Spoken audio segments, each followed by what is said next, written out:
Ladies and gentlemen, boys and girls, oh my goodness, it is time for the very first Knights of the Frozen Throne card reveal discussion. And we're not going to do the cards yet. We're going to start with the discussion. I'm Sean Plott, aka Day9, joined by Matt Place. Hey, Matt, how's it going? How's it going, Sean? I'm excited. Yeah. I'm vibrating with excitement. I can feel it. Yeah, because the thing is, like, I don't see the cards before we do the show. So this is the first time that I will get the chance to see them. And how many cards are we going to be looking at today? I think it's just a dozen. Yeah, about 10. Yeah. About the same as last time. Yeah, it'll be fun. Well, Matt, first of all, I just got to ask, who are you? What do you do here at Blizzard? I'm Matt Place, senior designer on Hearthstone, and I'm on the initial design team, and I was the lead for Knights of Frozen Throne. So what does initial design team mean? Right, so we, as the initial design team, we start the sets off. We go, hey, where are we going? What is the set going to be about? And we take it to, like, what mechanics do we want to do? Which characters are we going to introduce? We get to do a lot of the voice acting stuff. We get to write that. Yeah, a lot of fun stuff, yeah. Oh, you actually do some of the dialogue lines? Yeah, we get to do that as well, yeah. Which is super fun. We get to go to the studio and have all those awesome voice actors record it, which is super fun.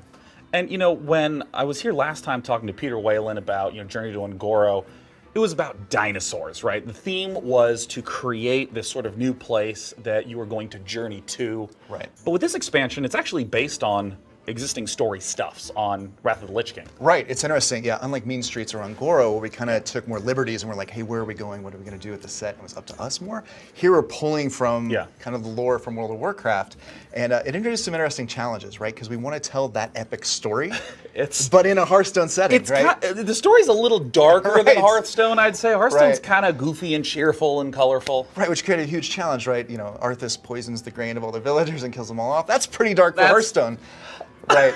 So taking that to Hearthstone was a challenge, but a lot of fun. And so the missions is where we really explore his story in Hearthstone and a lot of his writing. And Dave Kozak, who's the lead for missions, did a wonderful job of keeping that character, the Lich King, while also becoming hilarious. Wait, but he was also the writer on the original. Oh, he did a lot of writing for World of Warcraft. Yeah. Which is cool to have him on the Hearthstone team. That's awesome. It's the same authorial voice in both places. Yeah. You know, and you mentioned a little bit about the single player missions there. Right. And I know that in previous sets that were released, you had your individual, like Blackrock Mountain was very adventure focused. Right. And other sets were not. They were just the raw cards. How does that look in terms of, like, I'm a player, I'm sitting down, how do I experience it? Right, so in the past we've done either the full expansion or the missions. And so now we're combining both. And so this was the perfect time to do an epic story like Wrath of the Lich King, right? Knights of the Frozen Throne, because we get to tell that story in both the missions and on the card size. We have plenty of canvas to tell that story. So yeah, the timing worked out perfectly. So I want to talk a little bit about what has been discussed, what has been released to the public in terms of the mechanics, what's in the expansion. Talk to me about the new mechanics first. Yeah, so we've got lifesteal is the new keyword, right? Minions that deal damage that have lifesteal restore that much health to your hero. Which is great, right? We've got a lot of different types of angles we want to push. This really helps the mid-speed and the control decks. Yeah, I was going to say there's been a lot of burst heals, like I think to anti-heal bot or Reno Jackson, where you feel so close to killing your opponent and they're just, boom, up 16 back to 30, health with a brand and an antique heal bot. I mean, it feels like lifesteal kind of evens it out a little more. Yeah, lifesteal's interesting in that you, the potential is there, right? If you keep a 4/4 lifesteal around for 3 turns, that's 12 more health for you. But it's also got the counterplay, right? If your opponent kills it before it can fight, well, that's no healing. Right. So it's pretty interesting that it's got kind of upside on both sides, right? Your opponent has better counterplay, and you have the potential to, go back to full with these minions. Now, I have to ask about the Death Knights and their theme. Yeah. And I've even seen the priest that appears to be holding shadow form. Right. And in case you don't know anything about me, I'm fairly one-dimensional. I ask every card, does this work for Shadow Priest? Does this work for Ram Druid? Or will this make an incredibly stupid combo? And you'll notice that I started that list with a Shadow Priest. So I don't know if you get to tell me anything, but the Death Knights, who are they? Right, so to not get in trouble with too many spoils, but if you're a Shadow Priest fan, you're going to love Anduin. Death Knight version, so yes, you'll be a fan. And Matt actually told me before we went on air that he knows all the cards in the set and hasn't been keeping strict track of what's been released and what hasn't. So we're going to try to cause him to mess up and reveal things that he's not supposed to, because I'm very selfish and I want to know what's going to be happening in the cards. Yeah, and if I'm fired in a couple days, we'll know you succeeded at that. That's great. Matt plays his job on Saturday, and Sean will be streaming on Monday. Right. So, Death Knights. Yes. How'd they come about? So when we started going down this path, one of the things is how do we put Death Knight into Hearthstone? And so we explored what if the heroes of Warcraft, which we haven't focused on a ton, right? Jaina and Gul'dan and these characters, what if they became the main characters of the set? And what if we killed them and raised them as Death Knights? And as we were exploring that, we said maybe they could be legendary minions, right? That makes sense. Make them badasses. And as we explored that, we're like, well, it's kind of weird for Gul'dan to play Gul'dan. That doesn't make a lot of sense. So when the cinematics team started exploring it, they came up with a lot of the visuals that you see in the final cinematic. And it became clear to us, okay, this is the major piece of the set. These heroes dying and being risen as Death Knights. So let's do something even beyond just legendary minion. And we started exploring the hero cards for each of the Death Knights. So that's awesome. Yeah. I mean, I think thus far there's the Hunter Zombeast that piqued a lot of people's interest. And in terms of that card, that kind of shifts the Hunter identity a lot. Because I feel like historically, you're kind of leaning hard in certain directions just by virtue of the hero power. Right, the hero power, a lot of the cards have been made, pushed towards that aggressive face hunter, is the class probably most associated with that. And this... I'll see you at Legend Rank, face hunters. And that's a big piece of Knights of the Frozen Throne is kind of like Ungoro succeeded so well with quests and all the different build-arounds, elementals, giving each class a lot of new decks to build. That's a big focus for Knights of the Frozen Throne as well. So you see Rexar, Deathstalker Rexar, giving mid-speed control hunter something to look at, right? You're building a beast every turn, tons of card advantage from that. There's new beasts in the set. Maybe one has lifesteal, right? So you can get some life back in your hunter deck. Maybe one has lifesteal. If I'm wrong, everybody's like, why did he say that? No, maybe, but so and that's a lot of fun, right? And we're seeing that succeed really well with Ungoro, right? When you join the ladder, you got a lot of options that you can play that are viable, and your opponents have a lot of variety, which makes it a lot more fun to play ladder. So I'm sort of curious when you say build-arounds, I think to the Cthulhu decks where you had to have a pretty substantial amount of Cthulhu cards in there, and then Cthulhu. So a lot of your deck was skewed in that direction. Or a Mara Priest needs at least 7 Death Rattles in there, which can be a pretty dramatic shift for a lot of Priest players. How are you thinking of those types of build-arounds? Is it something like Curator-style build-arounds where you get 1 or 2 cards that have synergy, or like Reno that shapes your whole deck? Right. Yeah, our goal is to put build-arounds, cards that make your deck kind of shift in a different way to get their power in lots of different spots. So a lot of the Death Knight heroes actually do that in a way where you're like, maybe I want to control the game a bit more, play a slower game so I can take advantage of this hero power over turns. But not to the level of something like Cthulhu, where I need to combine every card to work with it, right? I have to play all the pieces. Elemental is kind of a good example from Ungoro that's in between that. The princes, the Blood Prince Council, we've shown some of those. They say their cost, right? So the 2-cost prince is the only 2 costs you can have in your deck. Well, that's one that's also kind of a neat build around. You can maybe still do elementals, you can do anything you want, but it puts a restriction there. It's like a Reno Light in a sense, right? Here's something you can't do. So we try to do them in all different types of levels, dominant to light. Yeah, and there was the neutral card that was released that was saying like, if you have Wind Fury or Taunt or Divine Shield in your deck, then me, the neutral, I'm going to get those properties. That's like a very light build-around element. Yeah, Corpse Taker, a lot of fun, right? It's in neutral, and I love this card. This is actually one that I tweeted about. I'm like, I can't wait for people to see this. I love this card. It's a great example of a card where you play with it for a bit, and you go, oh, maybe I should have 2 Wind Fury, because when you draw the first Wind Fury, the way Corpse Taker works is anything left in your deck with Wind Fury will give it Wind Fury. So having 2 helps increase your odds. And if I've already drawn my 1 Wind Fury card, it won't get it. Right. And then also exploring the different classes, right? Alakir and Shaman, who has, I think, 3 of the things that Corpse Taker wants, right? Divine Shield, Wind Fury, and Taunt. Pretty perfect for it, right? So it has different meaning based on the class you're playing. But yeah, I love those types of build rounds. Well, I'm very eager to begin to step into these cards because we've gotten a chance to talk about where the set's coming from, what's in the set. And now I just want to see some damn cards. So let's go into the very first one. This is the very first time I'm going to look over at my card monitor. Let's see if it happens. Okay. Here we go. It's... Voila! You're going to hit me with a 0-mana 1/1 neutral? I mean, let's just note that this is, I'm sure, the cutest art in the set.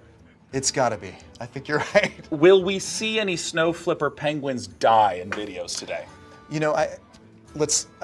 I won't spoil anything. Will a monster who's running production put a video of snow flipper penguins dying one after the other? It would. My horrible. God, yeah, no, that would be appalling. We'll skip that. That sounds a little brutal. So tell me a little bit about the 0-mana 1/1 beast. This reminds me, obviously, of the 0-mana 1/1 Murloc that can actually have some interesting synergies when combined with, Steward of Darkshire, give you a little extra momentum for your war leader. Right. Tell me about the design of this particular one. Yeah, it's so the tag beast, right? The minion type beast can do a lot of things like the Murloc did for the 0-cost 1/1 for Murloc.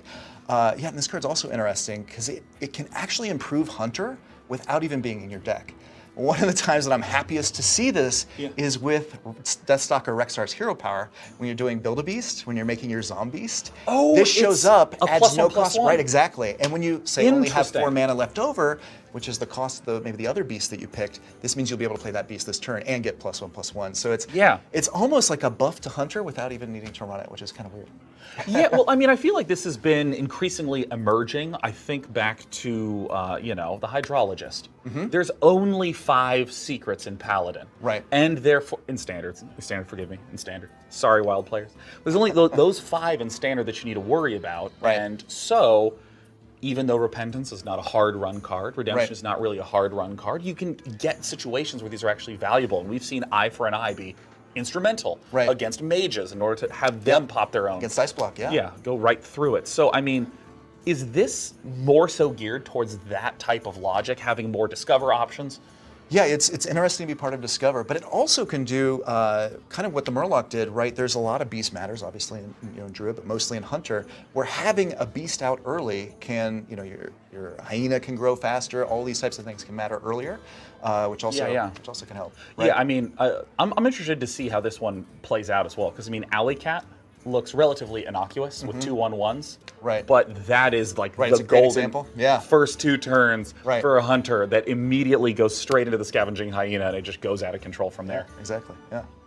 And I love the golden on this. He's surfing down the slopes on his surfboard. So. Oh my God! Do I get to see that, or is this another map? No, I guess that's a tease. I guess. Okay, that's good. That's 2. That's 2 thus far. All right, let's head into card number 2. Awesome. And it's a rare. Yeah, this is rogue weapon. I see. Shadowblade, yeah. Adding in more and more rogue weapons, I see. Because, I mean, a lot of people have been talking about, like, where are the rogue weapons ever since the Blade Flurry nerf happened. And this, I mean, rogue has a really hard time healing at all. Right. Yeah, this fills some holes for rogue, right? It's tough to compete with the rogue hero power actually making a weapon. You need a very good weapon to justify it in your deck. Right. And I'm excited about this. I think this does that. We've seen 3-cost 3/2 weapons in the past be good enough to run when they have good powers. This is quite good, right? Not taking any damage when you're finishing off a bigger minion, right? Finishing off that 7/7 that you maybe send your minion into first is a big deal, right? That's 7 points of health. And it's kind of interesting too if you're facing things like the Leper Gnome, because it's for the turn, so you don't take their death rattle damage. So it comes up every once in a while where you're not, you're able to kind of play in your turn where you're like, I'm actually not going to get hit by that death rattle. So yeah, kind of neat. Wow. Yeah, I can also imagine this is going to be really nice. I feel like a lot of the style of rogue is just big swing turns, where you have nothing on the board, and I can imagine now you play the Shadow Blade, you play the SI7 agent to ping, and then hit a 5 health minion to kill it, to clear the board, and you still haven't taken any damage. Right, you still have your weapon, still have your agent, and damage. Yeah, pretty good. Yeah. How does this wind up faring in some of the existing archetypes that we've seen? Like your traditional Miracle Rogue. Right. But everyone's running, with your Sherazins, your Arcane Giants, trying to get to that big delay. I'm curious if it'll fit into there. I don't know that it does. It lets you do some things that maybe Miracle Rogue might want to do, but yeah, I'm not sure. It's always fun when we release new cards to see, because we have our predictions and then we see what the players do, and it often is surprising. Well, okay, so you're hinting at something, right? Because I think that when everybody thinks Rogue, they think Miracle Rogue. They think Gadgets and Auctioneer. I forgot this was a neutral card. I thought it was a Rogue card, right? Right. Are there non-Miracle archetypes that you've found in your playtesting with this new set, without spoiling anything that would lose your job? Right, everything going through my head is, maybe I should spoil the cards. No. Yes, there is. Valera is the new Death Knight, obviously, for Rogue. Yes. and she is quite good at making a new style of rogue. She's also good potentially at Miracle Rogue, but I think she's got enough potency that she's good. I want to know so badly. Yeah, okay. I can't wait for people to see her. We are going to get to see a Death Knight today. Yes. I've been promised one Death Knight. It's true. And that's all I know. All right, hit me with card 3. Hit me with it, production. Let's go. Another rare. It is Defile. Deal Warlock. 1 damage to all minions. If any die, cast this again. Yes. Oh, this card. Yes. Okay, tell me about this card, and then I want to react to this card, because I have some strong opinions. Okay, cool. So this card's interesting. It's one of the things that we explored kind of when doing the vibe and the story of the set, is we're killing the heroes of Warcraft, right? So Gul'dan has his Death Knight version. This is a Warlock card, by the way. Yeah. And they're also getting some of the Death Knight spells and minions in their class as well. Right. So this is a iconic Lich King spell, Defile. And I absolutely love this card. It's incredibly skill testing. So you want to set up basically a domino effect, right? You want to have a 1 health, a 2 health, a 3 health, a 4 health, a 5 health, however high you can go to totally wipe out your opponent's board. So it becomes this puzzle of like, what spells do you have in your hand that can set that perfect domino up? Do you trade your 2/2 into their 5/5 so that you now have a 3 health minion in play and then start it going? And it's a little mini theme as well. This if your conditions met, cast me again spells that we have in the Knights of the Frozen Throne. Wow. Yeah, I love this card. 2 mana, wipe your opponent's board sometimes. Yeah, pretty good. this is, okay, so I want to tell the very tragic story of me trying to get Lakari Sacrifice decks to work, okay? So Lakari Sacrifice is a quest that says, don't win, right? That's my experience when I'm playing it. I can't kill anyone. I don't know how to build the deck archetype, but I'm starting to get there. I'm no Brian Kibler, right? I'm not getting my over 50% win rates, but what I've found is that it is really a big struggle to try to stay alive in the first few turns, because you've spent that very first turn on Lakari Sacrifice. And you lose so much momentum with Warlock. And I can imagine that this would fit very nicely in that 2-drop slot. I mean, a lot of Pirate Warriors will have 1, 2, and 3 cost minions in order on the board. I mean, this card's awesome. Yeah, I predict it will make a big impact for exactly what you're talking about. It's early game defense that can also be late game defense as well. Wait a minute. Yeah. Wait a minute. Okay, I've just had an epiphany, and it's not because someone in production just held up the words Dreadsteed. Awesome. Does this break the game if you just play Dreadsteed and it casts infinitely? The answer is yes. It does break the game. So we've made a change to Dreadsteed for a while because it creates a never-ending turn. So Dreadsteed now reads, Death Rattle, at the end of the turn, summon a Dreadsteed. So you will no longer go infinite with cards like this with Dreadsteed. We had to make a tough decision. Do we break the game? Gosh. Do we not ship Defile? Or do we fix Dreadsteed? That would have been cool, though, because then Warlocks would only win or draw. Yeah. Well, it was funny when somebody was showing, I'm standing over a computer and they're showing me Defile with Dreadsteed and it just never ends. And I'm like, I think we need to fix this. I think this is an issue. Yeah. So, yeah. But yeah, this card's awesome. Super interesting. All right, cool. Let's go to card number 4. We've done neutral, rogue, and warlock. Ooh, cryostasis. Give a minion +3/+3 and freeze it. Oh, that's really interesting. This seems like one of those, Swiss Army knife style spells. Yeah, exactly. It's Shaman, by the way. Yeah. And there's a lot of spells in Hearthstone where you can target either side of the board. Right, but usually there's an obvious, I want to fireball my opponent's minions and not my own minions. This card's actually very interesting. It actually comes up where you want to do both sides, right? A taunt minion on your side getting +3/+3, it might be fine that it can't attack, but the fact that it's a lot bigger and can take down their minions could be a great play. Or you need to slow your opponent down, right? Freeze their 5/5 because you can hex it or do something to it later. And it also synergizes. People have seen Icebreaker, the new weapon for Shaman that lets you take out frozen minions. Yeah, I was gonna say, for any of you who don't know Icebreaker, it's a 1/3 Shaman weapon. Is it 2 mana? 1 mana? 2 mana. 2 mana? Okay, so it's a 2 mana, 1/3 weapon, and it says any minion damaged by this weapon, if it's frozen, kill it. Right. And so there's only Frost Shock. I think was the only way to freeze. Right, and there's some neutral from Angoro. We get a 1-drop that does it, right? So Shaman had just a few tools.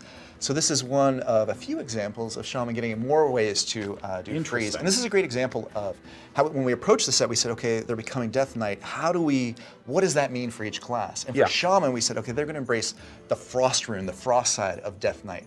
So you'll see a few more Frost Matters, Frost build-arounds for Shaman. I can completely imagine this also. There's so many Shaman decks right now that are just trying to do any technique to get the board built and then blow you off with, or excuse me, blow you away. Right. With Bloodlust, Matt. Yes, with Bloodlust. And so, you know, with those style of archetypes, it makes me think that this could be a very nice way to just delay for one turn. Yeah. And make sure that you can set up that Bloodlust combo. Yeah. Yeah. Awesome. Yeah, I love this card. It is, like you said, Swiss Army knife. Got a lot of uses. Yeah. Very cool. We're about to see some uses, actually. Okay. With our next card. Oh. Yeah. What's it gonna be? Robbie, whenever another minion is frozen, add a copy of it to your hand. Yes. Oh. Yeah. Oh. So, let me run this thought by you. All right. Okay. All right. Ready. Let me just throw this out there. So, if you cryostasis an enemy creature, it's frozen now. It's a little bigger. It's all right. We're going to take some damage as Shaman. No big deal. All right. We get good RNG on Healing Wave every time. And then I run into them with the weapon to kill it. But before I've even killed them, it's in my hand again. That's right. Yeah, you've got the copy. And you can do either side of the board. So anybody other than Marabi on either side will get you'll get the copy. Huh. Right. That is, well, does that create any sort of weirdness where there's a lot of wish to self-freeze your side of the board? It does, actually, yeah. It does, because you want to get multiple copies of your minions. Yes. You're right. But is it worth it, right? Is it worth Yeah. it to freeze your guy to get multiples? And like I was saying, sometimes it is, like with taunt minions or minions that have, you know, static powers that you want to get more of, yeah. You know, it's an interesting play, yeah. So we've seen, you know, about half the cards at this point in time. I actually want to take a moment to ask a little bit about how you're thinking of the current metagame, right? There's on the aggro side, you know, we have obviously Pirate Warriors, very aggressive. The Hunter decks are starting to get more popularity with the Quest Rogue nerf. Mage is also seeming to be out of control these days with Secret variants and Control. Miracle Rogue's doing all right. I mean, with all these different archetypes, Ungoro has been one of the richest metas that I think has, actually maybe the richest meta that we've seen since the start of Hearthstone. Yeah. I mean, like, when I'm looking at this, I'm thinking about the Bloodlust Shamans, I'm thinking about Evolved Shamans, I'm thinking about Elemental Shamans, and this just seems different from all of those. Yeah, exactly. And that's one of the tough things too, right? Because when you know a meta and you see a new card, it's always hard to go, okay, could this create a new archetype that I haven't seen before? And that's my hope. That's what I think is going to happen. Is this Frost Mage could be something that you know, creates a new style that it's not currently part of the meta. Which is one of the huge goals with any set, and I'm really excited about it happening for Shaman with Frozen Throne, right? All the Death Knight heroes doing that for new archetypes too. So yeah, it's always great. And like you said, Ungoro's done a phenomenal job of that. Hopefully we can add to that in really cool ways with Knights of the Frozen Throne. Yeah, let's go ahead and take a look at our next piece here. I understand it's going to be a little Murabi gameplay, so this is cryostasis. Oh. Oh, this is... so this is a water elemental. We spoiled her earlier. Whenever she damages a minion, she freezes it. Be cool, She's a new man. Shaman as well. So your Shaman deck has Antonidas in its We're talking about freezing your own taunt minion, right? Can be a good play. Right. Elements guide me. Oh, that's a pretty good turn. Actually, you could have frozen Antonidas again if you wanted to get another copy of them, which is pretty insane. What? Yeah. Double freezing? Yeah, double stacking will actually work with Marabi.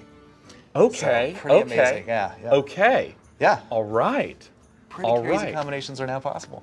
Yeah. I mean, there's an increasingly large number of just take from the other person. You know, Rogue's obviously snatching a whole lot of cards from the opponent. Right. Priest always has. And now Shaman gets a little access to it too. Yeah. But in a way that's like very controlled for both sides. They very much so see what the risks are. Right. Yeah. Much more controlled. You're right. And without spoiling it, you know, Shaman might be getting another freeze card too in the set, which would be perfect. They might. They might not, but they might. All right. Let's go on to our next card. Eternal Servitude, 4-mana. Discover a friendly minion that died this game, summon it.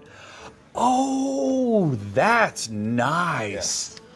Oh, that's lovely. Yeah. Yeah, so this is Priest, by the way. Yes. That's the best, because again, we always ask, does this work for Shadow Priest? Does this work for Ramp Druid? Can I do a crazy combo with this? Right. This feels nice. This feels like a nice card. One of my favorite archetypes, especially for Priest, is the Resurrect. And of course, running Barns, running a lot of fun synergies with it. But you get a random minion from that. And sometimes you have 2 or 3 minions that have died, so you don't always get the minion you want. Eternal Servitude is perfect for that, because now you can control it in a way. You can get that perfect minion back. In terms of this set, what are the Resurrect effects that are still in the game? Onyx Bishop is still there, and I don't think Resurrect. Good old 2-mana Resurrect is in. Yeah, so now you can run 4 in your deck. 2 of these, 2 bishops. Yeah, so we've got, once again, to tease something, I think we have one of the best Resurrect targets of all time coming in Priest as well, Knights of Frozen Throne. I think a lot of people will agree with that. I'm very excited about it. Don't get to spoil it today, but... okay. Yeah. But soon to come. See, I gotta say, this has been a slightly unusual card reveal cycle because of the fact that there have been so many cards that have been released in the last week, like so many. Yeah. So I'm excited to go back to my little streaming computer after this and kind of do the mix and match and put cards next to each other and see what's up. All right, next card. Let's do it. Apprentice. Your opponent's spells cost 1 more. Oh, this is like a very interestingly statted and costed card. Yeah. Yeah, she's interesting. She's basically the reverse of Sorcerer's Apprentice.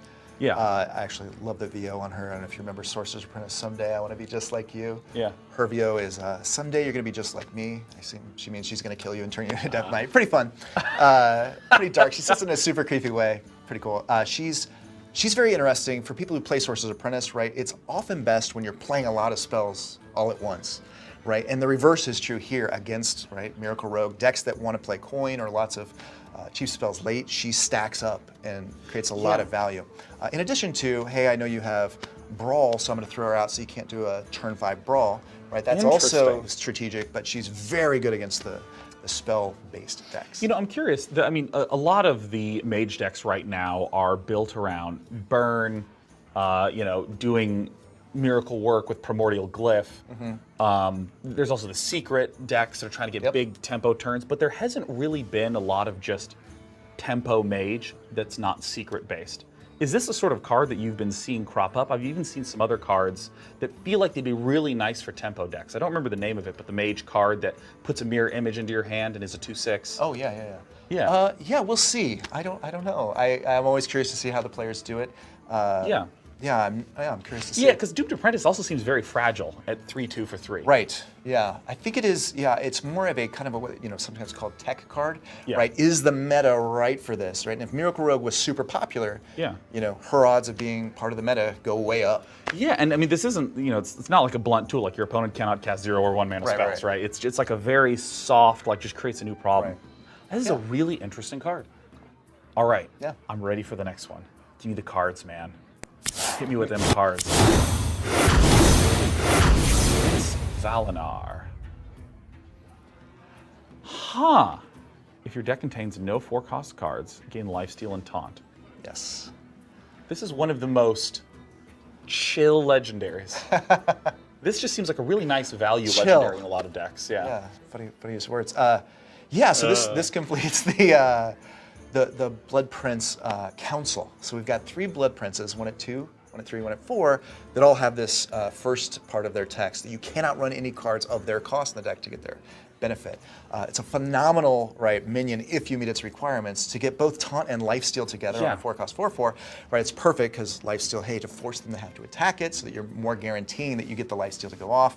Very good, but is it worth it? And this is the type of card I love where it's a pretty big restriction. It's not Reno level, but it is an impact on your deck. Right. What does it cost, Hunter versus what does it cost Druid, Druid can't run Swipe.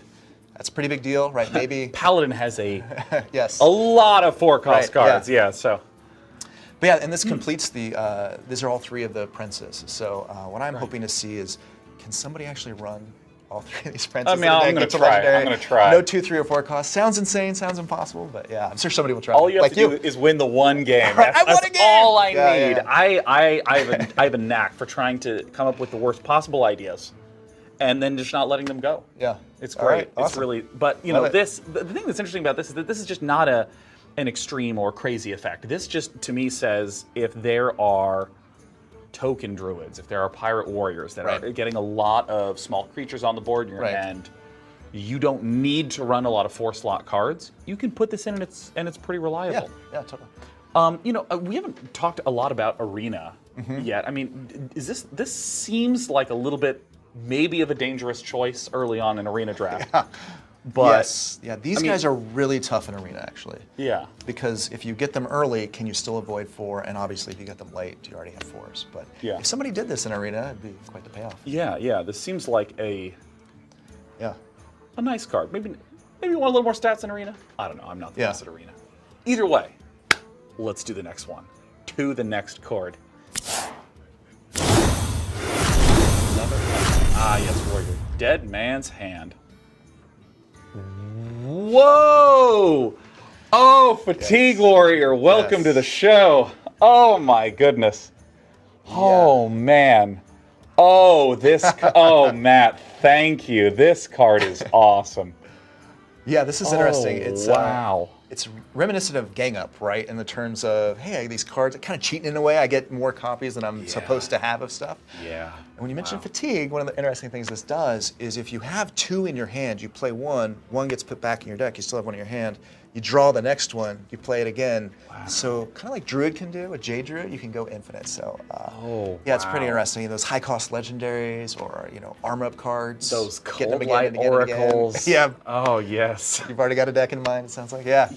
Yeah. I think the way that I'll build the deck is I'll put in 2 Dead Man's Hands. I'll put in 2 Cold Light Oracles, and then I'll autofill. And I'm ready. It's time to go then. I'll watch that. Oh, that's great. Yeah. That's the build.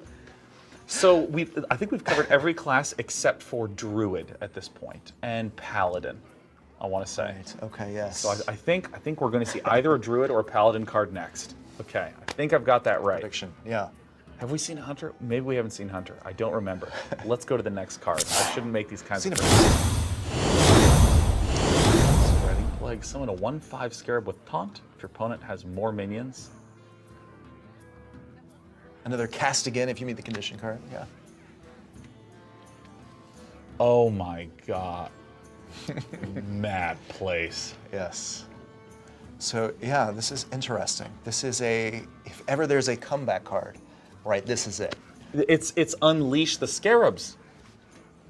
It's exactly, yeah. And there was the Druid Legendary that says Death Rattle summoned the taunt minions that died this game. Right. Yeah. Hadronox, very good with this. Oh my What's actually interesting, you in the building the deck, do you run both Spreading Plagues? Because you don't want to only get 1/5s, because you have some other amazing taunt minions you can bring back, but you want some to make sure you're getting 7 guys back with Hadronox. So it's quite interesting in how you manage all that in Druid. Yeah. Man, that is potent. I mean, we've already seen how nice it is to have Tar Creepers in control decks. I mean, obviously the fact that it's a 3/5 with taunt for 3 is great, but just 5 health is annoying to get through. Right. And this is many 5 healths. Right. This is up to 7 5 healths. That's true. It's 35. I'm amazing. Yeah. All right, and I understand we have some gameplay footage of the Scarabs. Oh no! Don't. Are we gonna kill the Snow Glitter Penguin? Don't tell me there's more than that. Is it going to end or is it going to cut off? Because if it does, that's like what local news does, right? They show the 2 cars coming at each other and they go more at 6. Is it too? I think it's too brutal to show the penguins. Oh my gosh! And then what's going to happen? This is so awful. Oh wow! Look at that! Oh, hit him with the wow! Oh my gosh! I can't even believe that sort of behavior is being encouraged on air. All right, let's spread it. Let's spread the Scarabs. Right, so kind of the perfect scenario for the card here. Oh, yes. Yeah, the hunters that run 7 copies. And this kind of shows off the timing of Druid. They're abandon the mammal like Panther and Bear. And Druid, Malfurion has embraced the Death Knight version. Will rise against more cards that do this as well. Oh my gosh! Wow! So we don't actually slaughter, and they're okay. Slaughter the penguins. Yeah, in fact, they all hung out, had a party, shook hands. Each penguin fell in love with the scarab opposite it, and they all got married. Yeah, Isn't that's that how great? that ended. That's exactly how that ended. But yeah, like you said, 35 health worth of taunt. Pretty good for 5. Wow. Yeah. Gosh, I really, really love the mechanic of if your opponent has more minions, cast this again. Cool. Or if trigger happens, cast this again. Yeah, it's a lot of fun. And setting it up, right? Who do you trade off, right? Yeah. Do you skip a turn of playing minions to set it up better, right? What is the right time to play a card, right? Skipping to play minions is a tough choice, but sometimes correct with cards like And this. those are some of my favorite cards always. Cool. I mean, there's cards like a Piloted Shredder. If it's turn 4, you play a Piloted Shredder. Or basically always, yeah. in times of yore, the Chillwind Yeti. Right. When people thought the most OP thing in the universe was a turn 1 Chillwind Yeti. I mean, those are just great on-curve cards. Right. Those are important in any card game, but this is the sort of thing that I just love, those really interesting, choicey things. Yeah. It's also I love the kind of what we've explored here with the different, like, what does it mean to be a Death Knight version of Malfurion, right? So the insect stuff. Kind of a funny story when we were exploring the naming for this.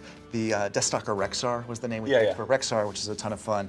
We were naming it. We're in a group with Brode, and some of the names he pitched were for Gul'dan. We're like, okay, what would be a good name? He's like, oh, how about Gul'dangerous?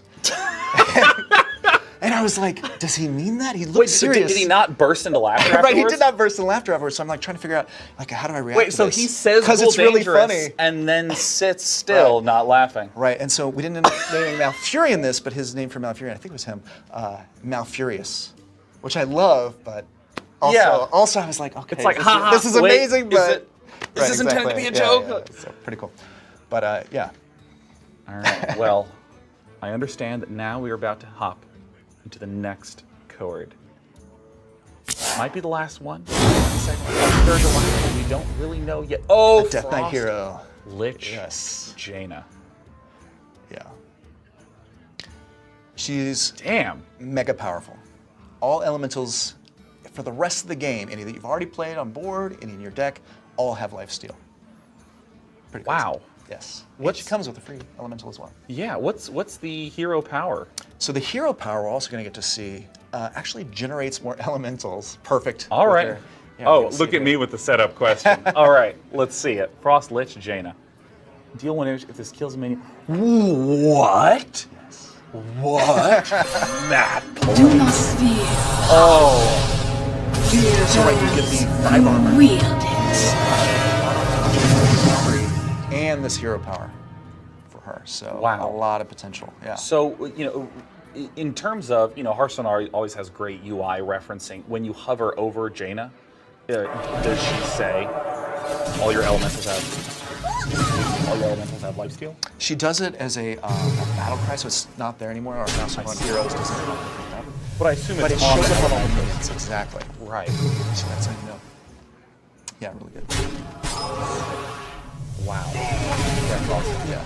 Pretty crazy. Yeah. So it's very, very different from a lot of the traditional control mage archetypes because, a lot of them are relying on just bursting down with spells. Right. Traditional freeze mage uses, a lot of Pyroblast, Alexstrasza to set their health to 15. Right. Maybe some Antonidas fireballs go off. But this is the finisher of just endless board building and just slowly wearing down. Yeah, and I'm curious how it changes those control decks, right? Because her by herself not only adds some control, some board control, but she's also a finisher, right? That potentially infinite amount of water liminals with lifesteal. Right. And it also creates a lot of interesting situations in what do I run to make sure I'm going to trigger it? Do I run 1 health minions of my own? Because the hero power can target your own minions. I want to run maybe 2 polymorphs, right? That's a guaranteed 1 health minion to generate more water liminals. So it's interesting how it changes the deck to play control, to best take advantage of her. Because she kind of on her own can finish the game. Right? Yeah, these specific reveals are sort of like, mind bending because I'm going to do what probably most people are going to do and say, what deck was I playing yesterday? Does this card help the deck I was playing yesterday? And I look at this and I think it needs its own consideration. Right. Is it a totally new type of deck? Right. Yeah. Yeah. Something else that that all of the Death Knight heroes come with that I'm pretty excited about is they all have their own new set of emotes as well. Oh. It's pretty fun. Which we get to show. You're shivering. Are you afraid? So I can't believe you put that in. To the class that has ice block, you put, you're shivering, are you afraid? You monsters. So you're you're building Thank you. Oh, wow. Rub it in a little bit. Wow, we got to It's hear gone this up again. with these heroes. By my frozen heart. By my frozen heart. Yeah, That's I fine. tucked That's over very him a bit. neutral. Yeah, that's good. A fatal mistake. Oof. It's Every very Death Knight hero. melodramatic. Bow to your queen. Bow to your queen. Yeah. Wow. Oh man. Wait, if you kill the enemy hero, does it summon a water Does it summon elemental? water elemental? It doesn't. Oh, that sounds like we a can fix glitch. that. You got to summon that one water elemental. Make them watch it before the game ends. Yeah. That's a little mean. Yeah. Well, I mean, those emotes. I need to have something to go along with Also it. mean. Yeah. Yeah. Death Knights are mean. Yeah.